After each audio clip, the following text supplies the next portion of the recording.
All right, so I stole this image right off of your page. So welcome, San Diego Tri Club. I'm excited to have you guys here tonight. We are going to be going over all things carbohydrates. You will get to know me very well because I am actually local. I moved down to San Diego, well, Ocean Beach, Point Loma area back in November, but I've been in Carlsbad since April. So I consider myself a Southern California resident now. And hopefully I'll get to work with you guys and see you at some in-person events. Mandy's doing a great job of trying to like loop me in and make sure that, that I get to participate in some of these events. My background, sports performance nutritionist. I've been doing this for about, oh gosh, makes me sound old, 12 years now, working with mostly endurance athletes, especially athletes looking to enhance performance in competition, whether that's for big races that they have, whether that's changing body composition. I work a lot with endurance athletes suffering from low energy availability and REDs, under fueling, if you're not familiar with either of those terms. And kind of a passion project of mine is making sure, specifically in the female area of sports nutrition, that we have some representation. And Scott Tyndall, I think, will be joining us at some point. If not, Scott and Jonathan, who are on the call, are the co-founders of the Fuelin app. Scott has also been in the sports performance nutrition field for a long time. Hello, Wade. Oh, here you are. I can't see anybody who's in. That's all right. I'm here. Do you want to introduce yourself then? I'll do that. You're doing a great job. Thank you, everyone. And I just sent a little message in the chat saying apologies. I was on an athlete call. My name's Scott. I'm co-founder of Fuelin. I'm obviously Australian. I'm based in Sydney.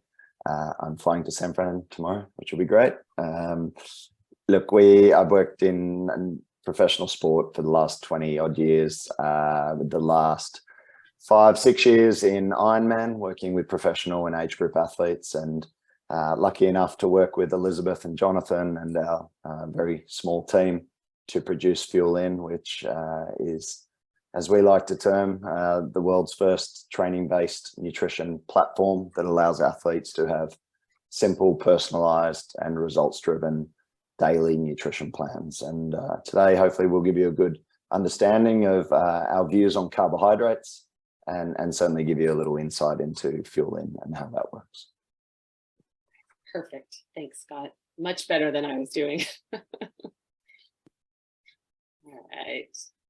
So our agenda for today, why carbohydrates, a little bit about higher carbohydrate fueling and gut training, and then specifically that pre and post training nutrition, which is really important and something that both Scott and myself see a lot of athletes either not spend enough time focusing on or get too deep in the weeds and kind of miss the bigger picture. So we're going to simplify it, but really make a point so that you walk away knowing what you should be doing before and after, at least making sure that you check those boxes. All right, so why carbohydrates? I know, I'm hoping that you guys have, you've caught the swing back for a while. Carbohydrates was a very dirty, bad word in the diet industry, but also in the sports nutrition industry as well. And so what we aim to do is not only educate about the importance of all of the macronutrients, but especially about carbohydrates. It's definitely something that we make a point to fuel you with at appropriate times in appropriate amounts. We have a traffic light system, which we'll go over in detail, but it is specifically designed around carbohydrates. So very important, not just at Fuelin, but for athletes. It is our body's preferred source of fuel, rich in micronutrients. If you're not getting carbohydrates, you're missing some vitamins and potentially some vitamins and minerals, fiber certainly. Carbohydrates are important for the restoration of muscle and liver glycogen, which we deplete during our training. Carbs actually assist in fat metabolism. Carbohydrate and fat burning are not, like, they coexist. They're not mutually exclusive. You don't have to be doing one without the other. They are necessary for strength and force production and will help with improved endurance capacity and performance. All carbohydrates, again, there is a time and a place. Different carbohydrates are better at different times, but you want to be making sure, and we are always trying to make sure, that they're included in your diet on a regular and consistent basis at the right times. Elizabeth, probably a good thing maybe to explain as well is maybe what is a carbohydrate. And just because I know a lot of people might, some of the athletes might be thinking, oh, how is a gel providing micronutrients? Okay. So just explain where the micronutrient aspect might come from carbohydrates, just to clarify that. Perfect. So carbohydrates, one of our three macronutrients, so protein, carbohydrate, and fat. Carbohydrates, when broken down, basically end up as glucose, which we'll talk about is fuel for your brain, fuel for your muscles, fuel for just about everything in your body. Carbohydrates, everything from fruits, veg, grains, starches, and in fruit, vegetables, different grains is where we see those micronutrients. So vitamins and minerals, things like iron, zinc, magnesium, potassium, different B vitamins, vitamin A, and a lot of that we see in a lot of orange fruit and veg. So all of those components that help our body, more directly our cells, function, those things that we need, those are in carbohydrates. And they are an important part of our diet. Now, something like a gel specifically isn't going to be necessarily rich in micronutrients. Some of them now have added benefits, whether that's sodium, potassium, caffeine, but you're not looking to that gel specifically for overall health. Gels and sports products in general are used more they're functional. They're used for performance, in sport, in racing, and in your training. Perfect. I think it's such an important point for everyone to remember that carbohydrates are vegetables, are fruits, and not just gels and not just Gatorade or Tailwind liquid that might be consumed on the bike. So I think it's a very good point just to keep everyone going. Thank you. All right, now, I know that this isn't an anatomy lesson, but I think it's very helpful and important to understand kind of what your GI tract looks like and the pathway that anytime you're eating anything, how that circulates through your body. But then also, as we're going to get into later, in trying to increase carbohydrate capacity, working on gut tolerance, preventing GI issues, if we understand that it's not just like mouth to stomach and then somehow it magically gets sent out to muscles and brain. It is a long, and this kind of breaks it down into 6 steps, but starting with the mouth, going through the salivary glands, esophagus, stomach, all the way down into the small intestine and large intestine, liver, and these key organs, intestines, your liver, that is where muscle glycogen is stored, processed, transferred, absorbed, again, where those micronutrients that Scott and I were talking about. In certain training and racing situations, you'll hear people talk about how you can do a carbohydrate rinse.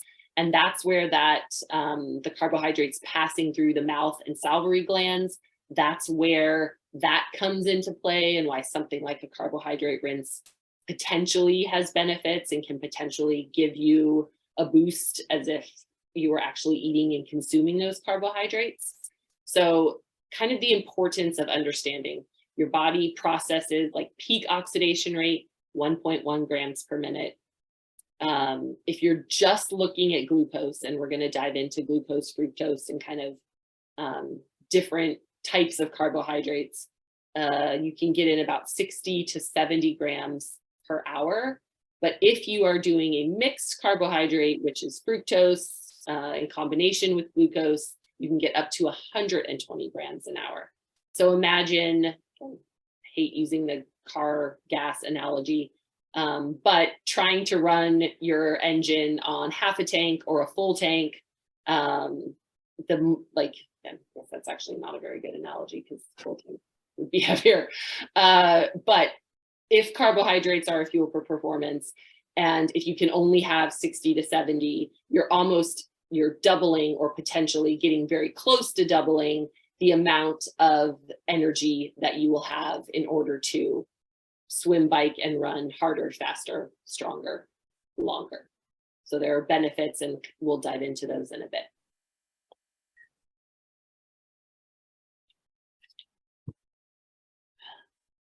All right, so training the gut, and then kind of some multi-transporters. Scott, if you want to do this one and the next one, I think this is a good time to jump in. Okay, so thanks, E. I think most athletes will have heard the concept about training the gut, and certainly it's been talked about in the past 6 to 12 months. I think there are multiple ways of training the gut. So training the gut doesn't just have to involve high consumption of carbohydrates within training sessions that are at race pace or above race pace to further improve the absorption of carbohydrates and the utilization of those carbohydrates for race purposes. You can train the gut through, as the left-hand column says, using high amounts of volume prior to sessions.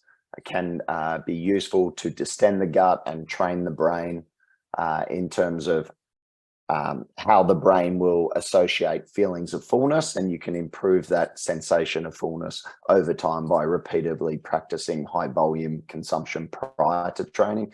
You can also do that during training sessions as well, although obviously keep in mind risks of overconsumption of fluid, especially in low temperatures. Immediately eating meals before and after training sessions. So you may have a very intense training session where you are going to be consuming carbohydrates within that session, and to further improve training the gut, rather than eating the meal, say anywhere from 60 to 120 minutes before that session, you may actually choose to eat that meal, say 10 to 15 minutes before going out and doing that session, again to train the brain to cope with that feeling of fullness. High consumption of carbohydrates in habitual diet has been shown to be one way of improving intestinal transporters, which will aid the absorption of carbohydrates. So if you are habitually on a low carbohydrate, high fat diet, that could have negative impact on the ability of your gut to transport gastric emptying from the stomach, but also reduced amount of absorption from the small intestine. Other methods include, as it says as well, practicing race day nutrition on a fairly habitual sort of pattern. So maybe every Saturday or Sunday, when you have longer duration, higher intensity sessions planned by your coach, that could be appropriately fueled with higher amounts of carbohydrate and periodized so that you're continually increasing or improving the ability to tolerate those carbohydrates. And that's also refining your race day plan, using products that you feel comfortable with from a palatability and taste perspective. And all of this training gut does, as the physiological effects are described there, you're increasing your capacity to absorb, increasing gastric emptying, and reducing, hopefully, feelings of upper and lower GI symptoms. And ultimately, you avoid what happens to the guy on the right and hopefully have improved performance. Scott, how long does it take? What can they expect when they're working on gut training? And I guess, is it something that happens overnight? No. So typically, most of the studies have shown consecutive carbohydrate feeding strategies of around 10 to 11 days. Now, they're consecutive days. So in the real world, not many athletes have that ability to consume high amounts of carbohydrate on consecutive days, just due to real life getting in the way, and maybe the coach not planning those type of sessions. So if you think about when you might be doing this type of training for the gut, which might be again on a Saturday or a Sunday, just because that's real world. You therefore might be thinking, okay, 10 sessions, that could be 10 up to 10 weeks, 10 to 12 weeks, which in the scheme of things is, up to 3 months, where it might take you until you see significant improvement in GI complaints. Now, again, for a lot of athletes, they never consider training the gut for that period of time, and will often look at, okay, what's 2 weeks out from a race, now going, oh, what am I going to eat? I've done all this training for months, and now what am I going to eat, and how am I going to get to that for race day? What's my race day plan? Whereas if you've been doing it systematically over the coming months, what you've been doing in training effectively becomes your race day plan. Perfect. Thank you. Takeaway is start planning now for those. Start planning now. Start doing it now. Yeah. Don't leave it too late. And Elizabeth touched on these multiple transportable carbs. Effectively, it's a fancy way of saying 2 different types or several different types of carbs. So glucose, previously, we had this upper threshold of around 60 grams an hour was the number that athletes were recommended to take, and that was the maximum amount that the body could cope with in terms of absorption rates or oxidation rates. What then was found was that by using a different type of carbohydrate, i.e. fructose, that it uses a different transporter within the small intestine, and can be transported across that cellular membrane as well, the intestinal membrane as well. And so what that did was combine the glucose with the fructose to elevate the total grams per hour that could be oxidized by an athlete and thus improve performance. So the key considerations with multiple transportable carbs is, are you using glucose? Are you also using fructose? Do you need to use fructose? All these multiple transportable carbs will be dependent on how much carbohydrate you're trying to consume. If you're getting over 60 to 70 grams of glucose or total carbohydrates per hour, then the use of fructose would certainly be recommended to start to increase the ability to take on more carbs. It's certainly not a magic bullet. I think if you are not a very fast athlete, if you're not necessarily pushing out huge numbers, then you may not need to go into huge amounts of carbohydrate. Again, I think this is where everything gets lost in translation. Yes, we encourage athletes to take on more and more carbs to perform well, but not every athlete needs to be taking on 120 grams of carbs. Unfortunately, not everyone is Christian Blumenfeld or Gustav Iden or Jan Frodeno or Holly Lawrence or any of the other fantastic triathletes out there who are taking on these huge amounts. And I think you've just got to be realistic about what your individual capacity is and what your tolerance levels are related to your performance levels in relation to how much grams of carbohydrate you will require. Mandy, if you want to unmute and ask your question. Yeah, I just was kind of piggybacking off what Scott just said, only because I do know everybody on this call tonight. And I know, unfortunately, none of us on this call are professional triathletes as much as we would love to be. And so on that note, I have found, and I'm sure you guys have too, I was guilty of it. And I say most of my athletes, not all of them, most of my athletes have been at one point too, where even though they may not be that, those pro level, myself too, still like coming into this sport or, even been doing this for a while, habitually under fueling. So the activity. So while we may not need 120 grams of carbohydrates an hour, most, I would say, majority of age group athletes are still under, not taking in enough carbs. So I just wanted to make sure everyone hears that too, because even though we may not be at that elite level Scott mentioned, most people are still not taking in as many as they should.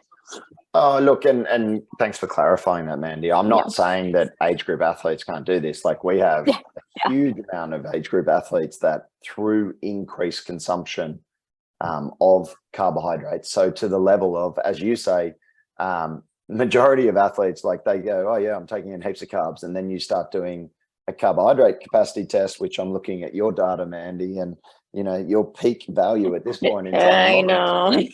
This peak value is 20 grams an hour. Like Well, I had 20, more, yeah. yeah, I had I'm more trying, than I had more than that at Indian Wells. Right no, now I'm is sure. kind of I'm yeah. sure. I'm throwing you under the bus, but I I'm have just not. showing. I've been in off season. Be nice.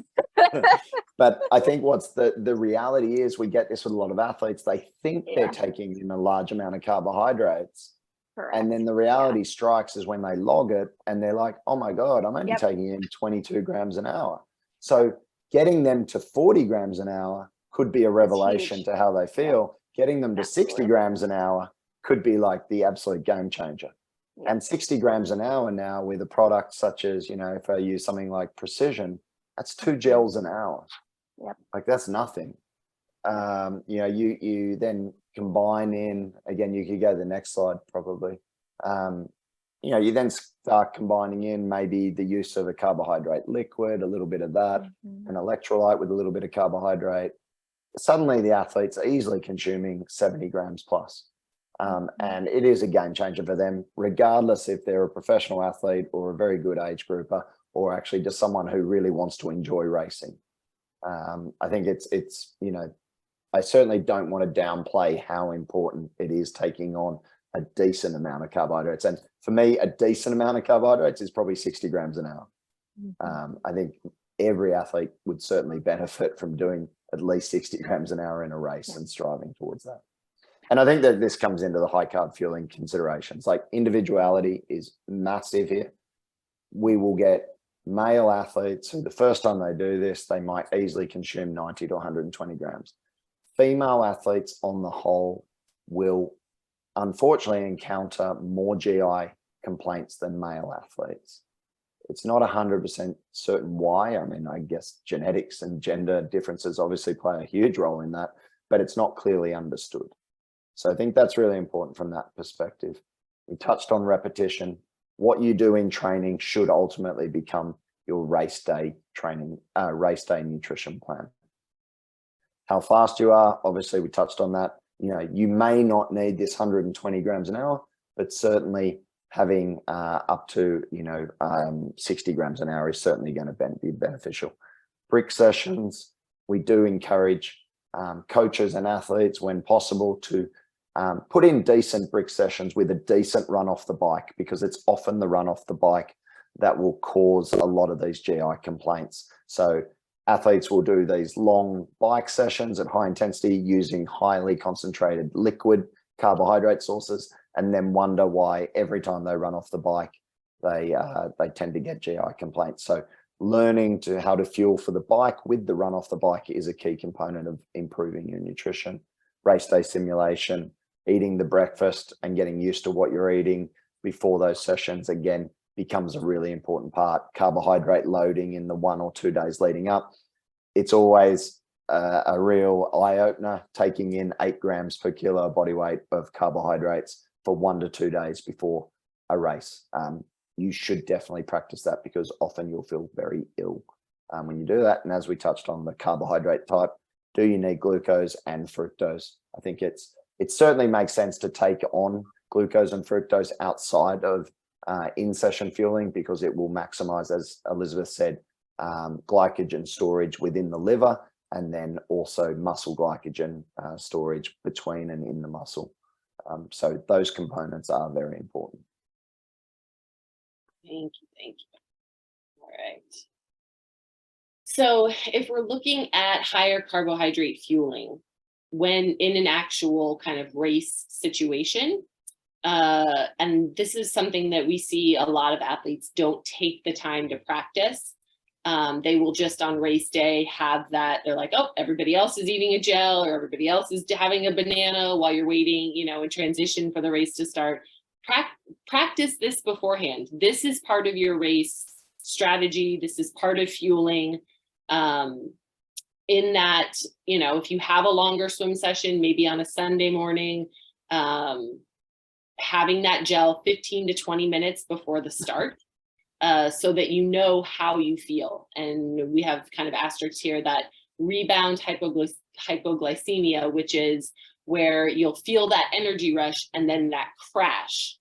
And so you want to know, having practiced this, do you experience that, first of all, because not all athletes do, But then how do you feel during? Should you take your gel 5 minutes before the start or 20 minutes before the start? So that if and when you do have that low point, it's at the optimal time during your race, as opposed to, if you take it 30 minutes before and you have that drop, then you're going to have no energy starting off that swim. So practicing that before, practicing that in your training. Then when you get to the bike, options, blocks, gels, bars, a liquid type of a fuel. And male athletes are looking at fueling every 15 to 20 minutes. Female athletes are looking at fueling every 20 to 30 minutes. Again, that's with that GI distress. It just helps in female athletes to have a bit more time in between feedings. But that also means that you're having less feedings per hour. So you really have to make sure that if your target is 60 grams of carbs an hour, and you're only feeding twice, then you really have to make sure that you're hitting 30 both times. And in fueling on the bike, the mentality should be, I'm setting myself up to have a good run.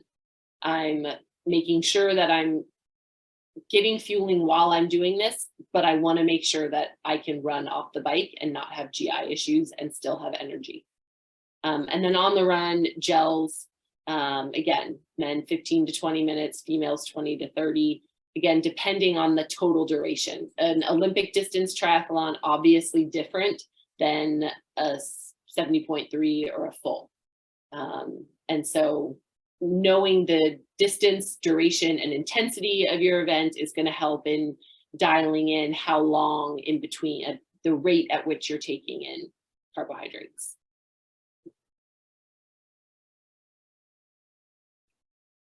All right, at Fuelin, and when we're talking about the app, this is something Scott kind of checked on, is that we like athletes to have at least 10 sessions of testing carbohydrates.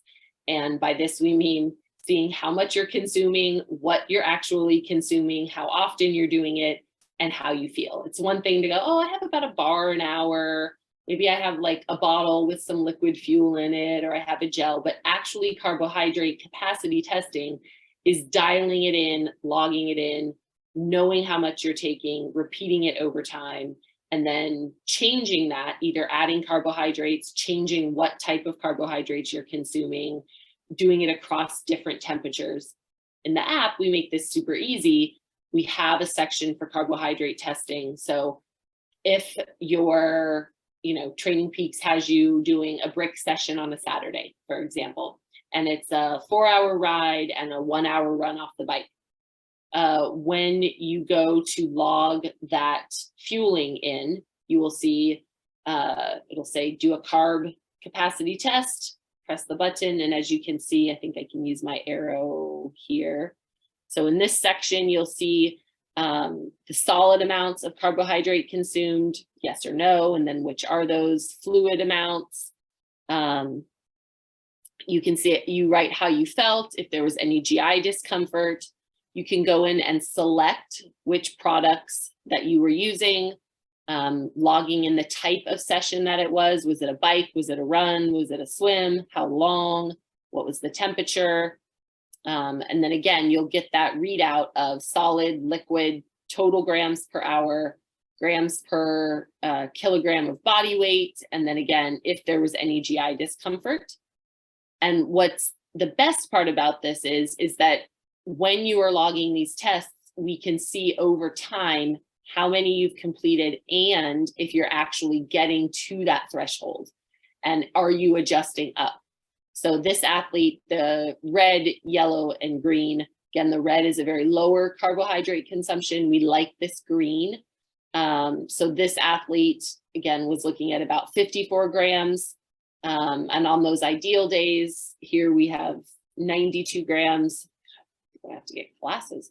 So you see this record and you can go back and look at what sessions, oh yeah, that session felt awful. I didn't have any energy. Oh, that was the session where I only consumed 33 grams of carbohydrates per hour. And you have not only that record, but you can have that feedback and you can see what you were fueling with, if there was different GI discomfort or if something worked really well. And so you're modifying that plan as you go along, and you have all of that info right there in the app, and you get a nice reminder. If we don't see carbohydrate tests from you, we will remind you to complete some.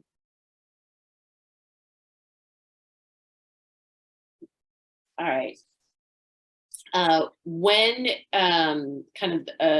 when you're looking at how you're trying to fuel, fueling for a purpose is the most important thing. So we have this kind of checklist system. Look, when you're trying to put together how I should fuel for this session, you want to look at three things. You want to look at the intensity, the duration, and then kind of what that session entails and in what kind of conditions you're going to be training in. So is this a zone 1-2 easy recovery ride, or is it a zone 4 run interval session? Is it going to be for 45 minutes or 90 minutes? Is it going to be out, you know, in the morning when it's chilly, or is this at the heat of the day in a humid environment where I'm going to be sweating a lot and I'm going to be expending more energy and potentially needing more?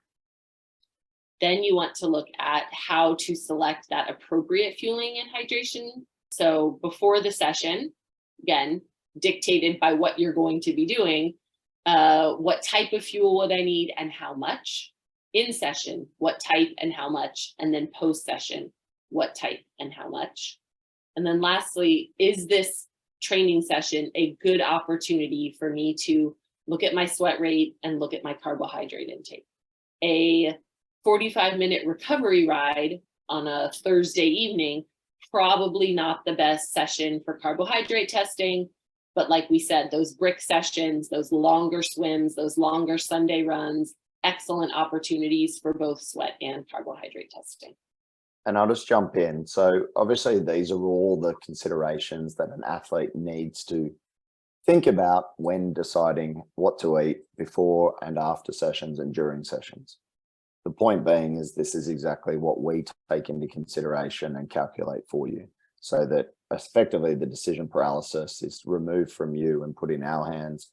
And so all you need to do is look at either a red meal, a red block, a yellow block, or a green block, knowing that it's either a lower amount of carbohydrates, a moderate amount, or a higher amount of carbohydrates, which is appropriate to whatever you're trying to achieve.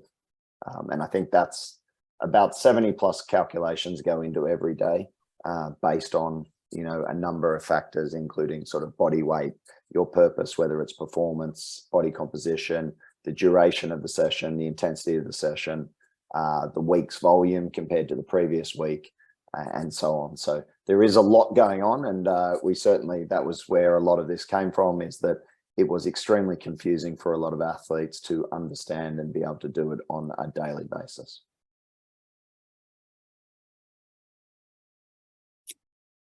All right, per Scott's point, I want to look at some pre-session nutrition. So if you're looking specifically if performance, as opposed to like improving body composition, if performance is your goal, you can see here how we've kind of broken this down. Duration, intensity, and then fueling, as we said. So duration, and going from left to right. If you are doing a run that is less than 60 minutes of any intensity, you have that option to either do that session fasted, especially if body composition is of concern, or if you've eaten before this session. So if you're going to do your run in maybe like 10 o'clock in the morning after dropping kids off at school, or you have a break at work, if you've had breakfast that day, then potentially you could do that run without fueling. Or even if it's first thing in the morning, might not need fuel for that session. Or you can do something like almond butter, toast with almond butter and jelly, a banana, something like that. If the session is 60 to 150 minutes, either a run or a bike, and it's a zone 1-2 session, then that's where this lower carbohydrate, as Scott said, our red traffic light system, fueling with something that is about 30 grams of carbohydrates. If it is a run from 60 to 150 minutes, or a bike 60 to almost 180 minutes. In that zone 3 to zone 5, so a little higher intensity. This is where you're looking at something with a moderate carbohydrate intake. And then same thing, time, if it is extended at any zone, this is where you're looking at 100 grams of carbohydrates. So Fuelin, this is our traffic light system, red, yellow, or green. On here to post session. And I think with that, I'll just jump in, is that ultimately, look, these are general recommendations just to give some insight into how we're thinking, but also to help you as an athlete to understand how some of this fueling would be implemented into the program. Obviously, there are nuances based around things like back-to-back sessions and total training volume, you know, being more than 10 hours, 14 hours, 18 hours a week and things like that. So it's just rough guidelines to give an inkling. And if you go to the next slide, same for the next slide, like this is not hard and fast, like this is exactly what you need to do depending on your performance goal, depending on your purpose, whether it's performance or body comp. These are just some ways of thinking about it.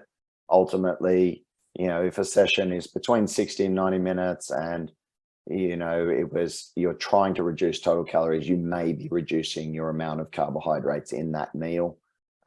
Obviously, if you have a back-to-back session or a second session in the day, then you're most likely going to be recommended to consume moderate amount of carbohydrates to give you enough fuel for recovery, but also fuel for the following session. But these are, again, it's good ways of thinking about it. What is your purpose, or what is your goal? Is it performance? Is it body composition? How are you manipulating one of these macronutrients to prepare you for what you're trying to achieve? Thank you. And then just briefly looking at how the Fuelin system works. Very easy, kind of three-step, easy on your end, three-step process. Download the Fuelin app. We sync it with either today's plan, training peaks. You do your training and you eat. Kind of simple as that. On our end, we are measuring progress, tracking macros, sweat rate, carb capacity, looking at your body weight goals. And then kind of one of the perks and benefits, and something that's important to us, is making sure that we are educating. So we have weekly Q&A sessions, newsletters. We have a Facebook group that we want to highlight. It's just as important to learn and educate and grow as an athlete as it is to do the training itself.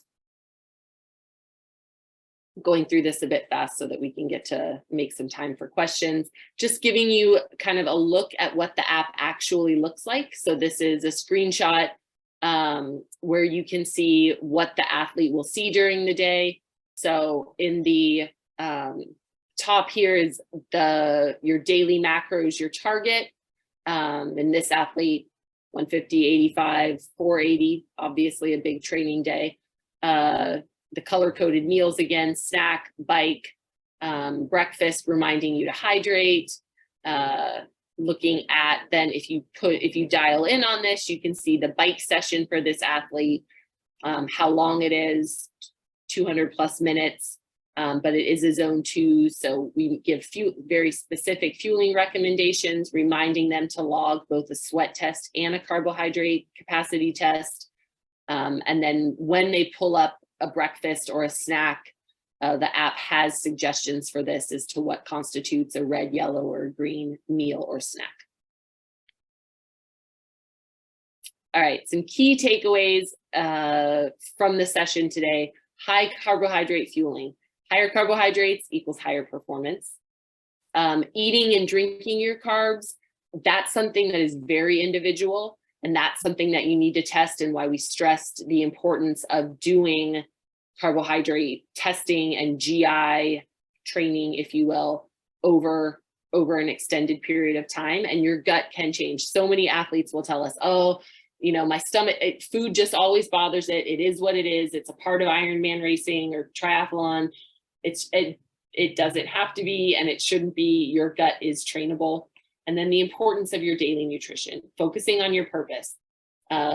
fueling for the work required, not under or over fueling, and planning ahead. If you're taking away from this, seeing how many daily decisions are required for you to fuel and perform and train at your best.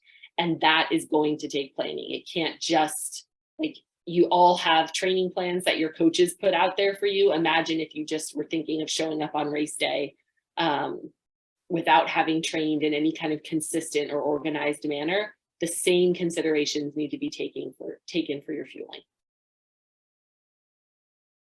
All right. Let's stop sharing my screen and get to some questions. Oh, there's a lot. Okay. All right. If I go back up. So David, do you want to ask your question? I'm going to chime in. Don't be shy.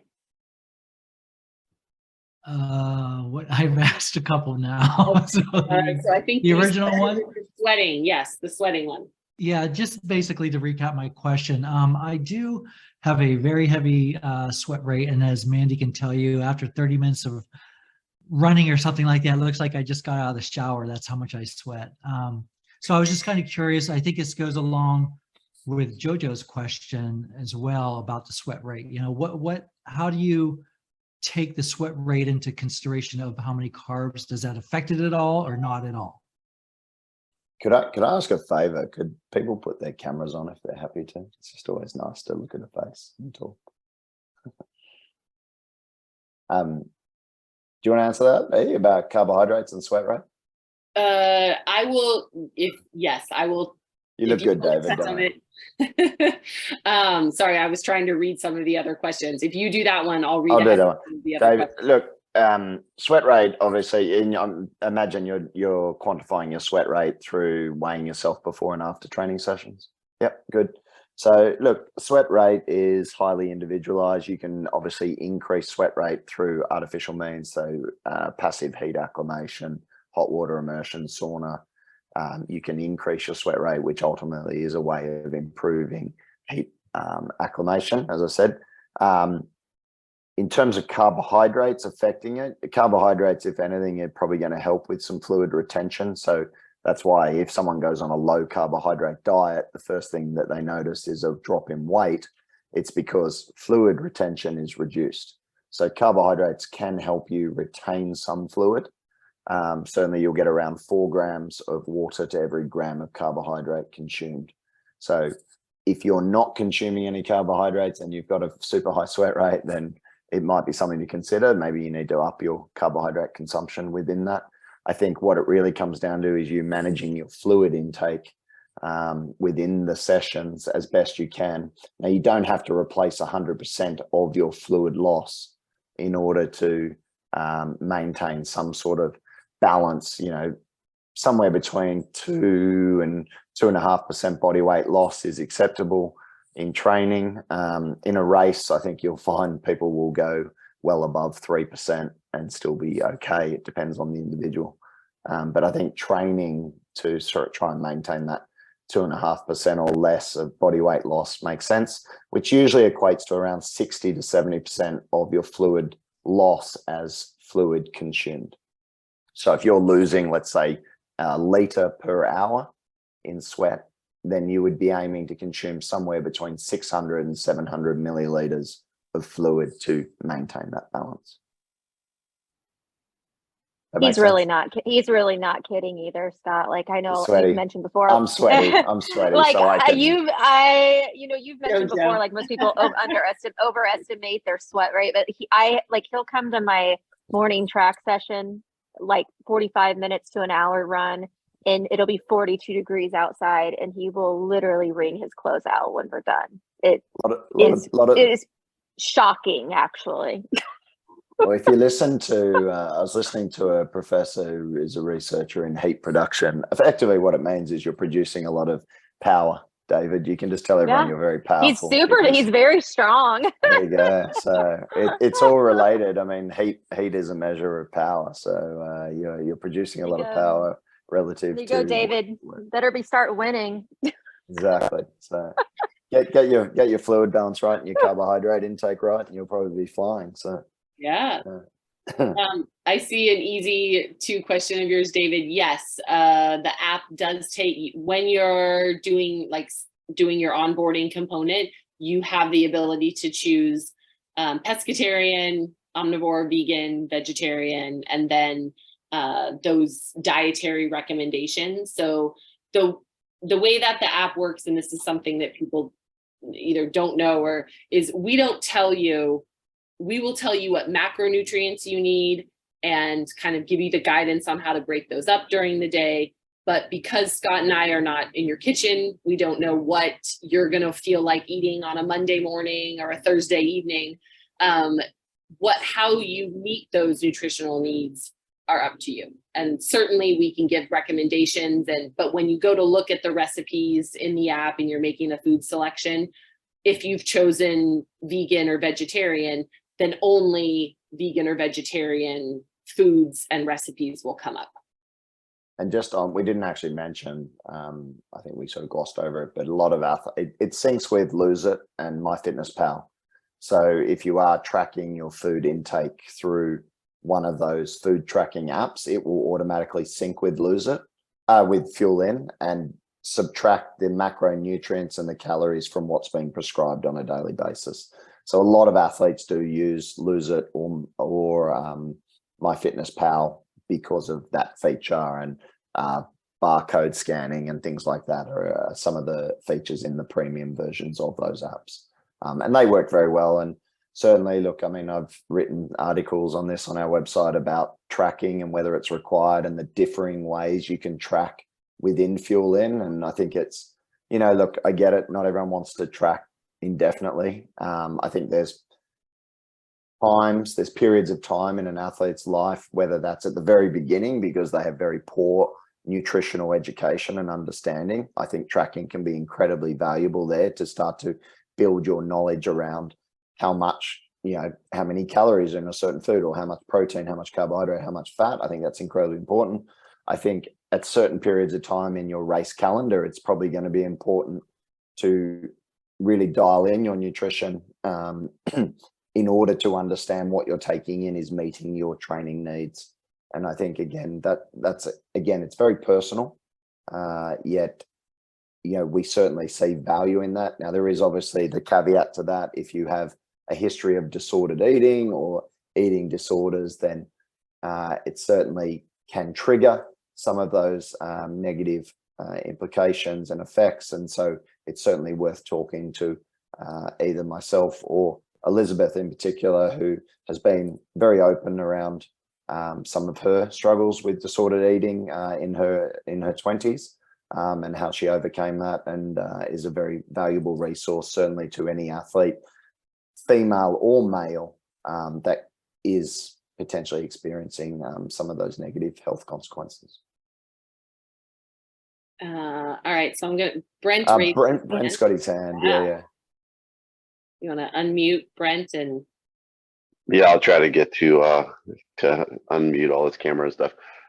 So what I heard Scott say was there's a correlation between, if you're sweating a lot, you're probably, and you start to cramp, like you need to increase your carb intake, because I know I can cramp in a sprint, and I do a sprint in like 60 minutes.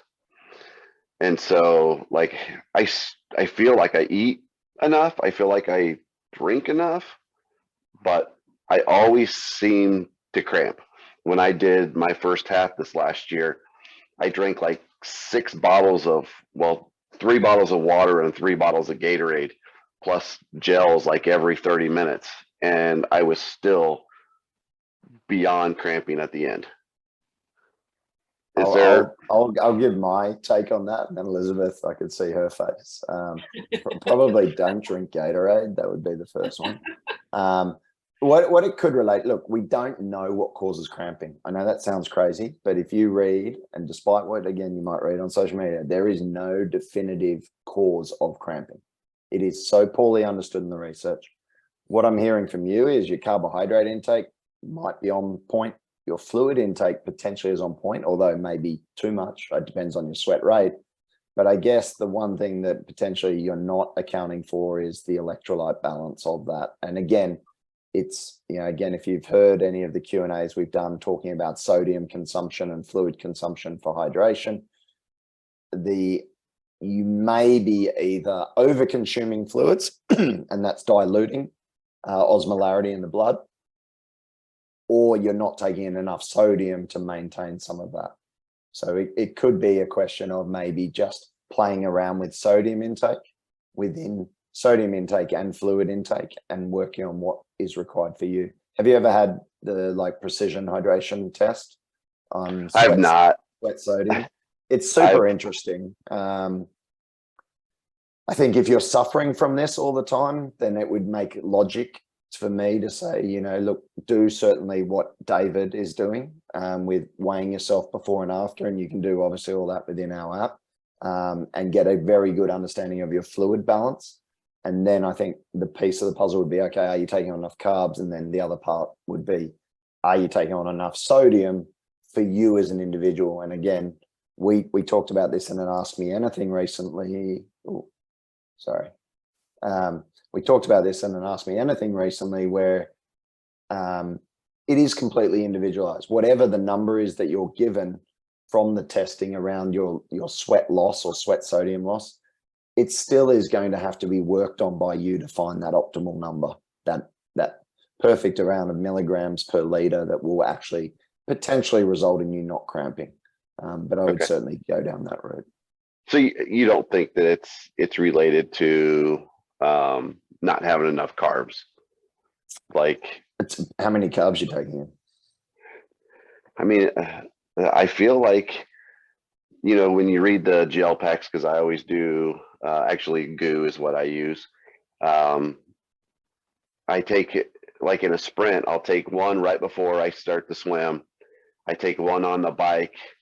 And then usually I don't take another one before the run, but if I just feel like I've gone all out, I'll even take another one before the run. But again, like I said, I'm usually doing, and Mandy knows Eagle Creek. I've done Eagle Creek in a 62, which is, if you're taking in 2 gels, it's roughly 50 grams. You're taking in 3, it's 75 grams. I mean, you're certainly not bonking or anything like that. I wouldn't think it's anything to do with that. I'd say it's therefore probably something more to do with fluid just balance. The sodium. Are you going? And I'm sorry, I'm totally bugging in, and I'm not even the cool. Fuelin people. But one thing that's wondered, because I know a lot, especially the Eagle Creek races, for example. I mean, they start at 7 o'clock in the morning. So are you going? Are you having anything? I mean, I'm wondering if he's possibly dehydrated, a little dehydrated going into the events. Not that you Again, need to so it's probably fluid balance. I would say it's probably more around fluid balance that's causing the issues, and that could be the days leading up. Do you take on adequate amounts of carbohydrate and fluid leading up to it? Yeah. I mean, I always feel like I do, but I also in the summer when I'm training all the time, I'm training 15 hours a week at least, and it's very humid. He's in Indiana, you guys. It's super. The summers there is ridiculously humid. So I think does the cramping or the really bad cramping, does it happen in your training also, or just in your racing?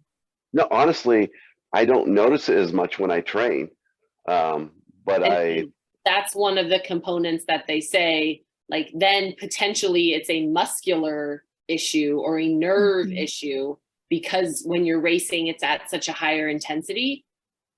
So potentially, again, like Scott said, we don't have a definitive answer, but that's where I would look at some of those nerve blocking, those nerve transmitters, because that's one of the theories in that, the cramping could potentially be not related to fueling or hydration, but since it only happens in your racing at those higher intensities, that potentially it's something to look at there. And, whether that's trying some pickle juice, whether that's, what are those shots? Hot shots. Again, at this point, what do you have to lose trying different things and seeing what might be, if it was happening in every situation, every time you swam, bike, or ran, then I would say, okay, like we see a pattern, but since it's just in the higher intensity racing, potentially something to look at there.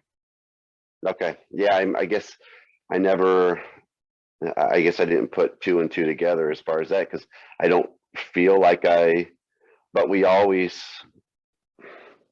I don't know, we always stop and get water and things like that. So I don't know. I mean, but yeah, I mean, I know for the last year at the age group national championships, like I was cramped and I was ready to crawl across the finish line, but it was like 95 degrees. So that was brutal. And it could be a combination of all those things. So, like that's, I think, the importance of really dialing it in and taking the time in training to address it and see. Well, and that's why when I talked to Mandy, she's the one that recommended me to come to this webinar, because I feel like I train hard enough and all the other stuff, but this nutrition, this fourth discipline, it scares the heck out of me, because I don't want to bonk, because that worries me, because I've got a sub 11-hour time goal for my full. Awesome. That's great. Well, Cool. I think that time to dial it in. Let us do the decision making for you. We'll go on to David's question, because I think he talked about a carb load for 1 to 2 days, which is it old school thinking? No. Old school thinking was an entire week of carb loading. That was the traditional sort of Swedish approach back in the 50s. Again, I've written a few articles on this, a couple in Triathlete magazine about carbohydrate loading and the new sort of science, but 1 to 2 days is certainly optimal. Male, female, certainly females need to be above 8 grams per kilo of body weight. For males, maybe can get away with a little bit lower. It's a little bit unclear, but certainly for females, don't work off a percentage of calories, and I would advise for everyone to work off a grams per kilo basis, so around that 8 grams per kilo of body weight. Reducing fiber, high glycemic carbs certainly makes sense in doing that, but yeah, do it, practice it in training. So in weeks leading up, practice that carbohydrate load, because 8 to 10 grams of carbs, especially if you're, David, what do you weigh in kilos or pounds? What are you, 170, 165, something more? Am I being generous? You're being very generous. Thank you. I'm about right. I've learned not to say 200. So yeah. Right now, I'm probably about 180. Okay, so you're pretty similar weight to me, but yeah, I mean, you take in, somewhere from 700 to 800 grams of carbs, about it. It's pretty hard going actually just to eat that volume. So you need to find the foods that actually work really well. Dunking white bread in water or hot dog buns in water is very effective, I would say. You've seen the hot dog eating champions. So I was just having a play around with it because I was struggling with eating so much, and it is very effective. So it's a way of getting some water in as well. So there you go. And I think too, David, to the point of like old school thinking, at least when I was growing up, carb loading meant like the whole swim team had a huge pasta meal the night before. Like that was what we thought was carb loading. And what we try to encourage is it's not just a meal, it's over that 2-day period. And you're taking time before to realize, because there could be potential issues with constipation, with, feeling, because as Scott said, it's going to carry that extra water. Are you going to feel that kind of bloated feeling? And if it's not something that you're used to, then that's going to hinder performance, obviously, and and maybe defeat the purpose of carb loading at all. So taking into consideration well in advance, practicing that Thursday, Friday, practicing your race breakfast Saturday, practicing and implementing your race fueling on that brick session, and then obviously the post session, and really understanding exactly how you feel and what works and what doesn't, unfortunately. I saw a couple of them have said goodbye, and that's fine. Nice. Thank you, Grant and Derek. I think the other question was from Brent about eating gels on the bike. It's really, again, personal preference. Look, it depends if you've got a lot of GI complaints on the bike. If you're struggling with the runoff the bike, then and you're consuming huge amounts of liquid carbs on the bike, then it could be a case of transitioning into either blocks or gels. Again, depending on how fast you're going and what your ambitions are, there's no reason you can't use whole food, things like white bread and jam or jelly, as you would say, on the bike.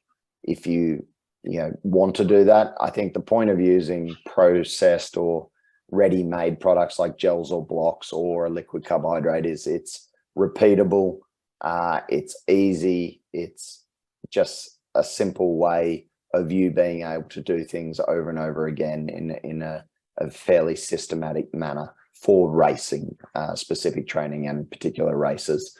So Brent, I think to your point, like if you don't want to eat gels, you can use other sources of carbohydrate, high glycemic carbohydrates, whether that be blocks or liquid carbs. But I think for racing, based on what I'm hearing with your ambitions, I think you'd be crazy in those race-specific training sessions and races to be trying to eat whole foods.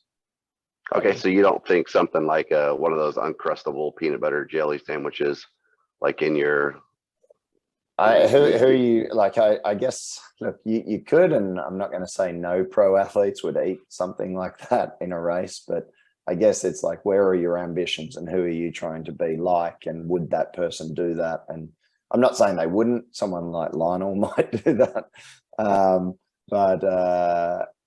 I think it's pretty clear eating fairly simple forms of carbohydrate are going to be your best source if you're trying to go really quick.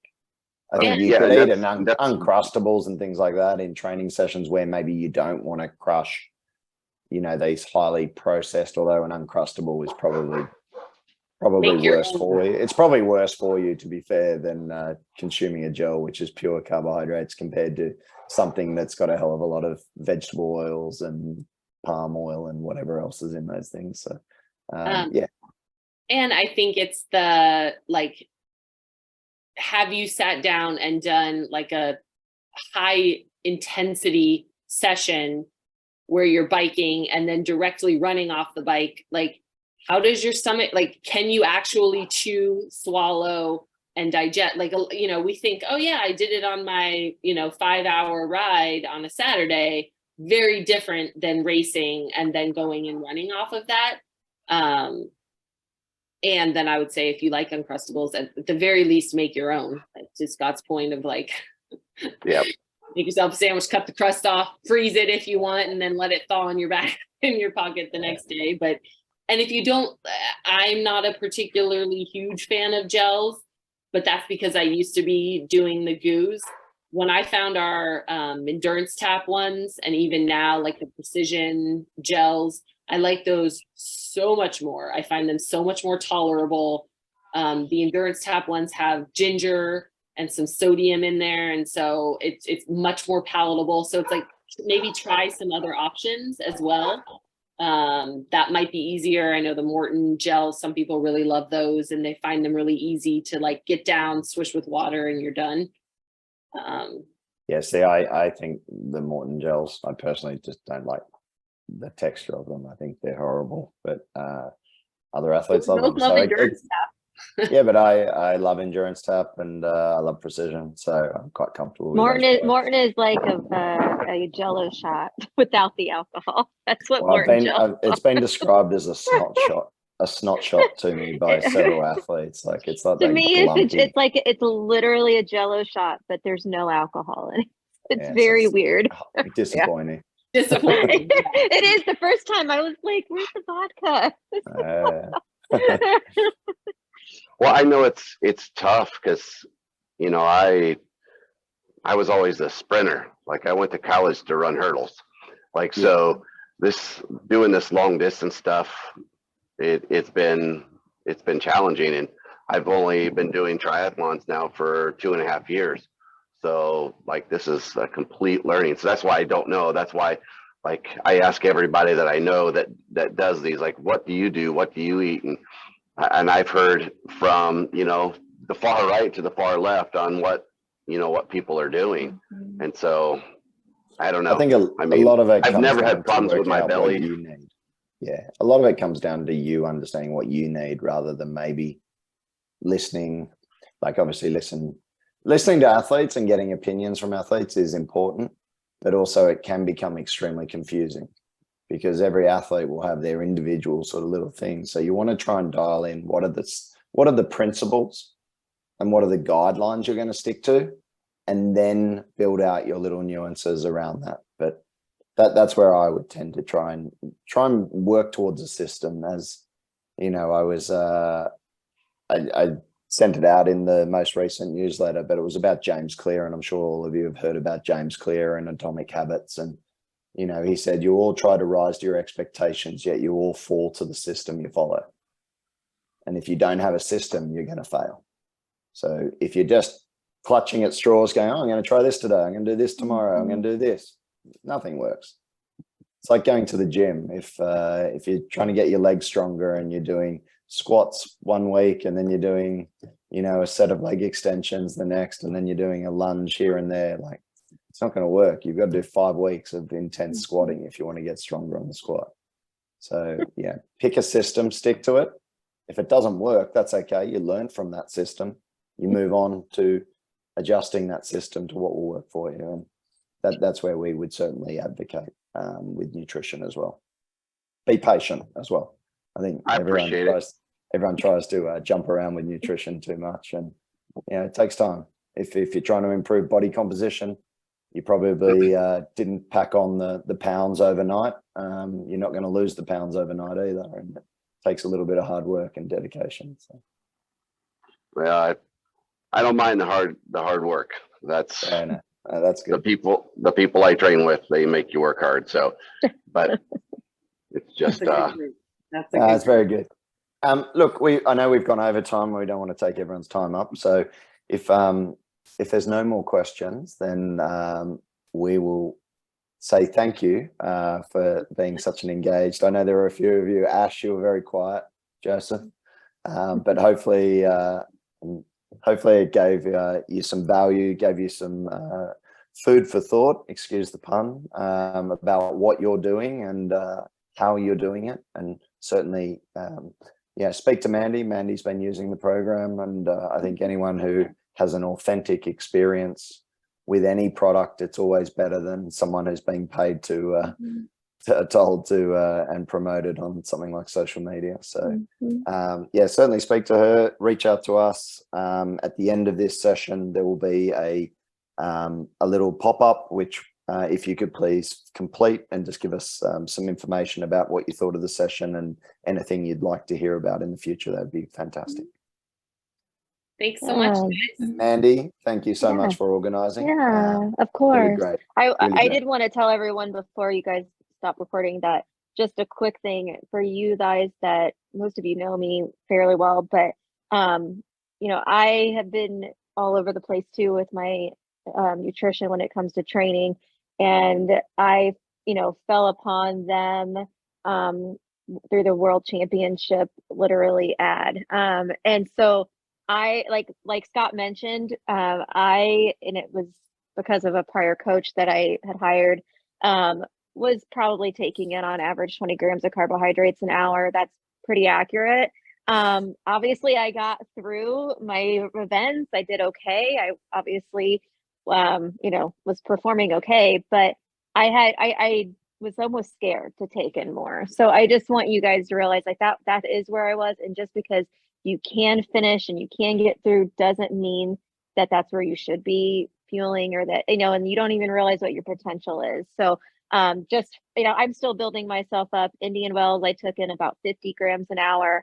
And just for those of you that don't know, I had a very small training block for that too, because I had COVID and I PR'd by over 15 minutes. So just saying it obviously did something. So, and I intend to bring that up for Oceanside. So just little personal, and nobody paid me to say that at all. So I paid them. So there you go. You do pay us. You do pay us, Yeah. so that's fair Yep. enough. Thanks, Mandy. There you It's a go. win-win. It's a win-win. So There you go. no, thank Yep. you, Mandy, and good luck for yourself and anyone else racing in Oceanside. I know Jonathan is going to be there. I don't know if Elizabeth will be there. Yep, I'll be there. She'll be there, so there'll be a Fuelin representation there, which will be fantastic, and plenty of athletes. So I know like 80% of the field, so I think Yeah. bring a sign. Hi. Yeah. yeah. All right, guys. Awesome. Well, thanks so much. It was great to have you. Reach out with any questions. That's what we're here for. Thanks, Perfect. Mandy. Guys. Thank you, Thank everyone. you. Bye. Thank you.